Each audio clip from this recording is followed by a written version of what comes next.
Okay, hello. Okay, today we're going to describe a pre-trip inspection of the Class C Dodge minivan.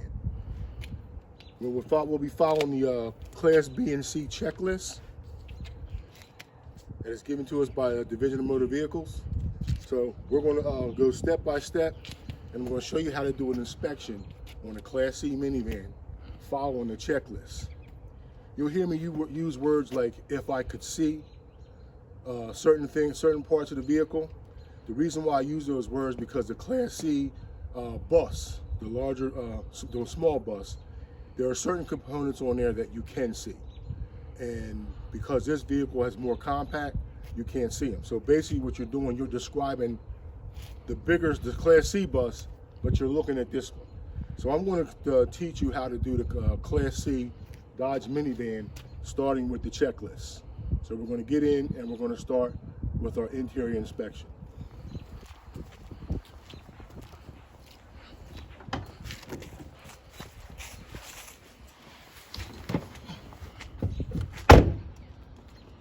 When you get in the car, you always want to have your seatbelt on when you get in the vehicle.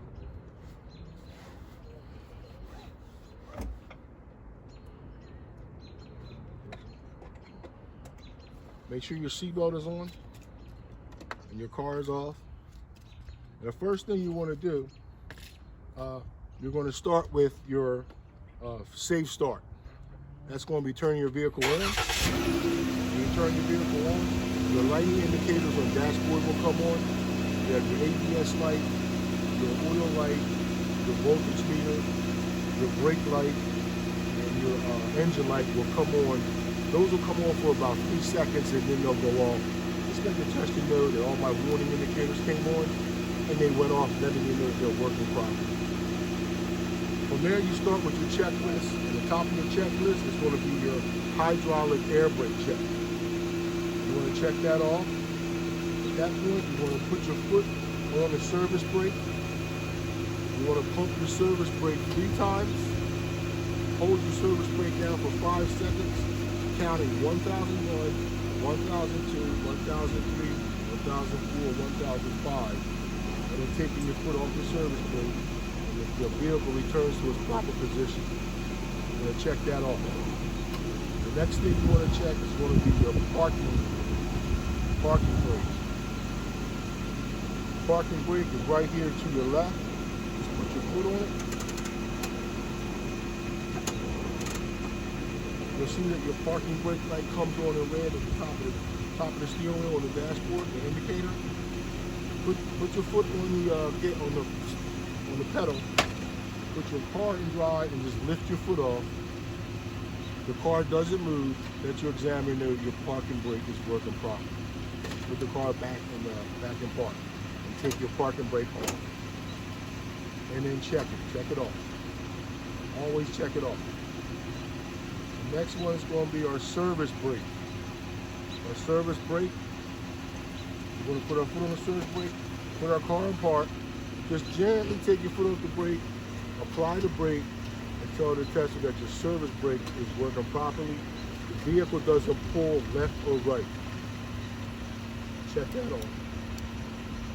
The next check is going to be your lighting indicators. And your lighting indicators are going to be your left turn signal indicator, which lights up on the dashboard.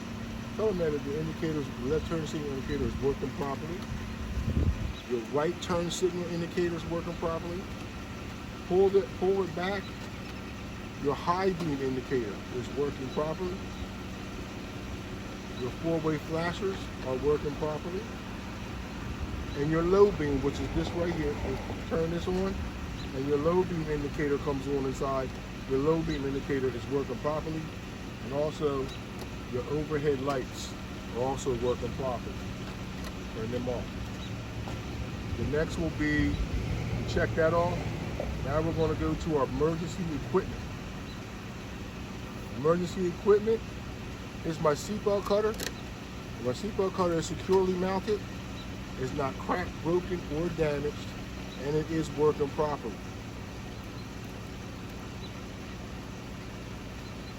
My vehicle has a fully charged and rated fire extinguisher. It's securely mounted and it is working properly. I also have 3 red reflective triangles in the rear. They are securely mounted. They are not cracked, broken, or damaged, and they are in proper working order. Also in this vehicle, we would have spare fuses and a body fluid kit that we would check to make sure it's properly maintained and usable.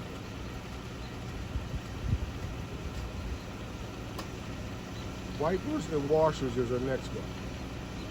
So we can push this button right here, push it in to activate your wipers and your washer fluid. Just tell your examiner that your windshield wipers go smoothly across the window. There's no signs of any damage to the windshield wipers. They're securely mounted. There are no loose or missing bolts. And that the windshield wiper fluid is also working properly and should be at the proper fluid level. Check that off.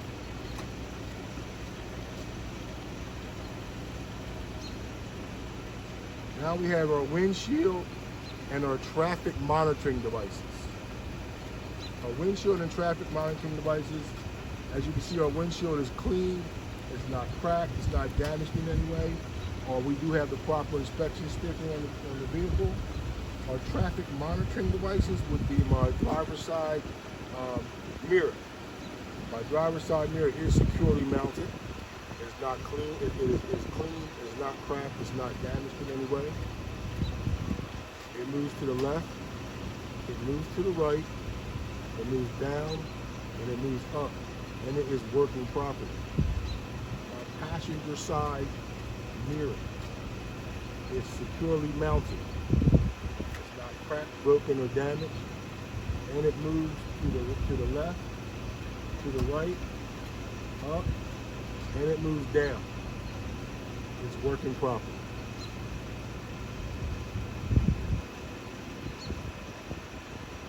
Heater and defrost systems. So now we'll turn my heater and defrost system on, which is right here. Just turn the middle button. Make sure the heat is coming out the top vent, out the front vents. Stick your hand up on here. Tell your examiner that the heat is working properly. It's coming out the front vent. Push your defrost button. Wait for the change. Put your hand up here. Feel the air coming out. Our defrost is working properly. You can turn that off. The next thing is our horn. Just push the horn comes on, the horn is working properly. All right, the next thing I'm going to be checking is going to be my passenger side entry and lift door. We don't have a lift, but we do have a passenger side entry door, which is to my right. I'm going to get out of the car and check it. Just tell your tester I'm going to exit my vehicle, take my seatbelt off, turn my vehicle off, and check my passenger entry door. This time you will get out, walk around to the car to the side door. So this is my passenger side entry door. It opens smoothly. It locks in an open position securely. As you can see, the rubber seal is also secure. It's not damaged. The step-up tread is also secure and not damaged. No signs of any trip hazards. And that the brackets that hold the door together, they're also secure. No signs of loose or missing bolts, and they're not damaged. This is also my emergency exit door. Check it off. My emergency exit door opens up securely, locks in place securely, and it's accessible to get out for emergencies.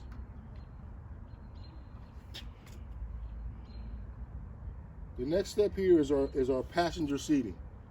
Now you can come up here to our passenger seating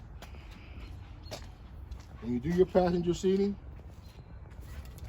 you just want to point to your seat. Now the seat here is secured to the frame on the floor. And the seats are also secure. There's no signs of rips or tears on the seat. Just rub your hand across the seat. Also, here's your seatbelt. Take your seatbelt out. Take your seatbelt. There's no kinds of rips, tears, or frays to the seatbelt. The seatbelt itself is not damaged. Lock the seatbelt in. Lock the seatbelt in. Pull on it, and it's secure. And you tell your tester that you would check all the other seats in the same way. And make sure you check it off.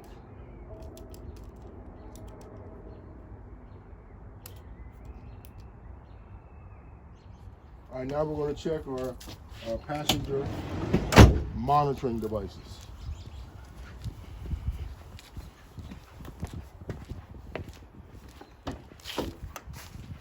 Get back in the car. Always make sure you put your seatbelt back on.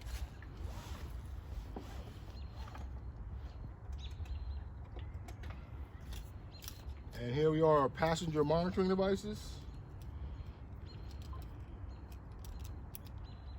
We'll check it off. Passenger monitoring devices is going to be my rear view mirror, which is properly positioned.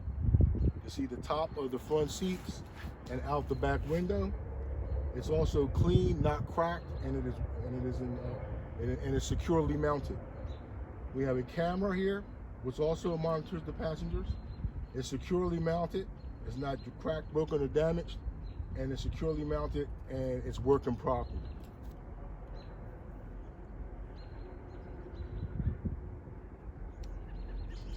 The next thing here is going to be our external lights. When you get to the external lights, ask your tester.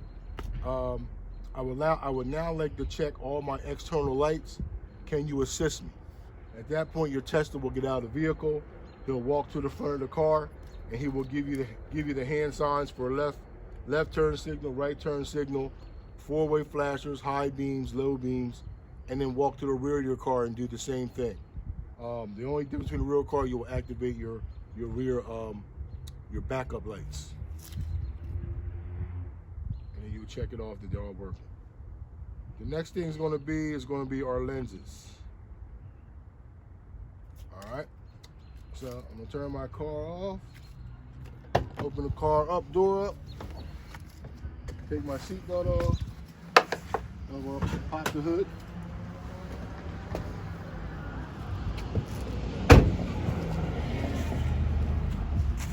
Now here I'm checking my lenses. Here is my driver's side headlight. The driver's side headlight is the proper color. It's clean, it's not cracked, and it's also securely mounted. Here we have our driver's side blinker. It's secure, it's clean, not cracked. It is the proper color. We also have our high beams. Our high beams are clean, not cracked, or proper color.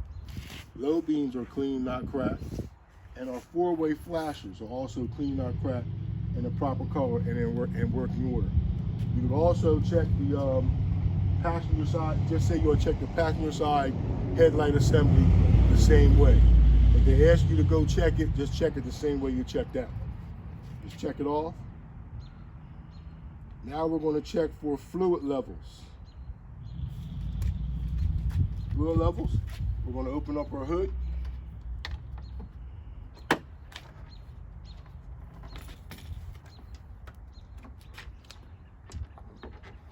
We're checking our fluid levels. What we're checking is we're going to check this here is our power steering fluid cylinder. The power steering fluid cylinder is securely mounted. There's no loose or missing bolts. It has the proper fluid level in it, and the hoses connected to it are also securely mounted. There's no signs of leaks or tears in the hose. From there, you can go to your this is your windshield wiper fluid cylinder. It's securely mounted. There's no loose or missing bolts, and it has a proper fluid level. This is here we have our oil. How we check our oil? Just pull the oil dipstick out, place it back in, and then pull it out and tell your tester that you would check it to make sure it's at the proper fluid level. Our engine oil cap is also secure and not damaged. Our brake fluid cylinder is securely mounted. It has the proper fluid level. There's no signs of any damage, and also the brake lines connected to it are also securely mounted, and there's no signs of leaks or damage to the brake lines.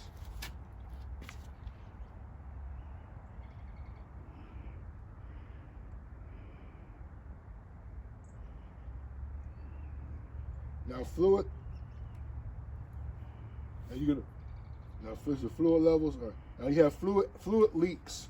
Fluid leaks, you just want to step back and look underneath the car and make sure there's no signs of any kind of fluid leaks like antifreeze, oil, or water. You want to look underneath the car and look to the side of the vehicle, make sure there's no signs of any kind of liquid that's dripping from the car or could be dripping from the hoses or brake lines. No kind of greasy residue. You want to check that off. Now, steering systems.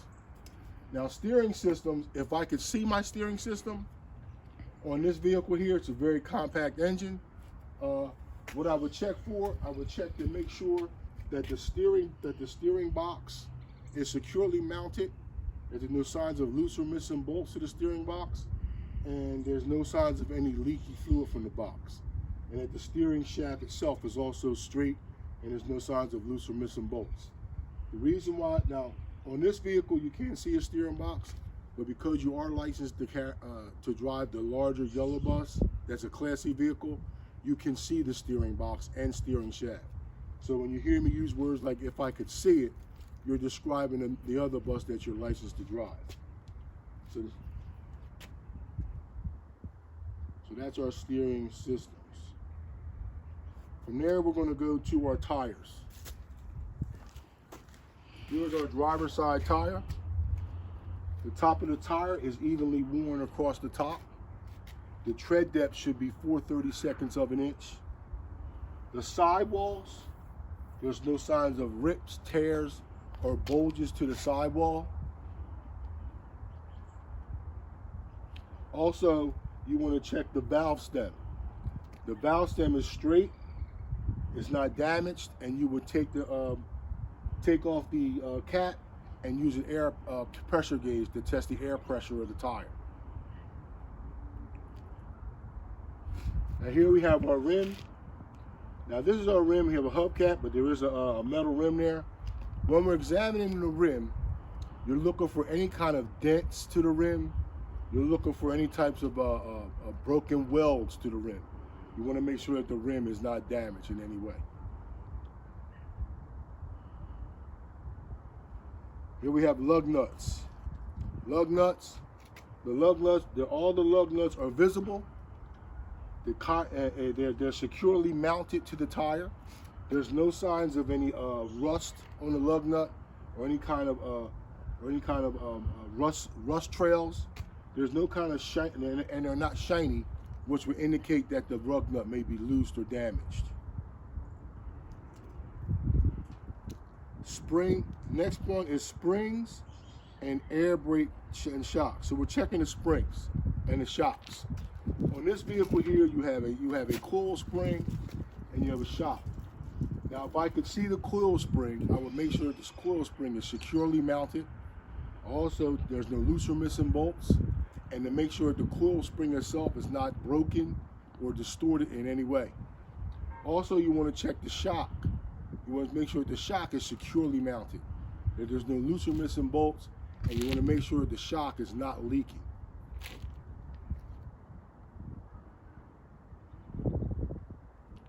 Brake lines and hoses.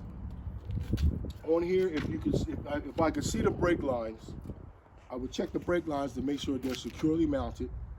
Make sure there's no signs of any leaks on the brake line, that they're not frayed in any way, or they're not kinked. Okay, and you just want to make sure that there's that they're not leaking and they're secure, and that there's and that the air or hydraulic fluid is flowing safely through the airlines. Through the lines. The next one is brake contaminants. Brake contaminants on these brakes here. These are disc brakes. The other Class C buses, the larger bus, has a drum brake, but on these brakes here, you're looking for uneven wear. You want to make sure the brake pads aren't dangerously low. You also want to make sure there's no signs of greasy residue, like oil or anything on the disc brake, which could cause the vehicle not to slow down or stop, which could potentially cause a crash. On the other vehicles, you're looking for drum brakes. You're looking for metal shavings that would indicate that the brake pads are very low.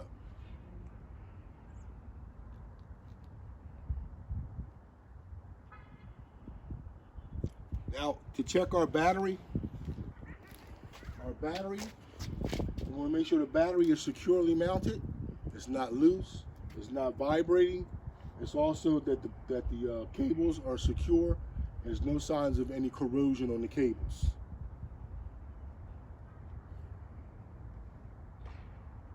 Now the fuel tank, here we are in the fuel tank on the bottom, fuel tank. Now we want to check our fuel tank. When you check the fuel tank, you want to check the cap. The cap is not loose. It's not cracked, broken, or damaged. It's securely mounted. Also, if I could see my gas tank, I would check to make sure the gas tank is securely mounted. There's no loose or missing bolts, and that it's secure, that the straps that hold it are secure, and it's not damaged. The next thing is our frame. Our frame is what I want to check, which everything is connected to. I want to check my frame, and I'm looking for loose or missing bolts. I'm looking for any kind of dents or broken welds on the frame. I'm also want to check that the cross members are secure from side to side, and making sure that the floor, there's no signs of any rust or decay to the floor of the bottom of the vehicle.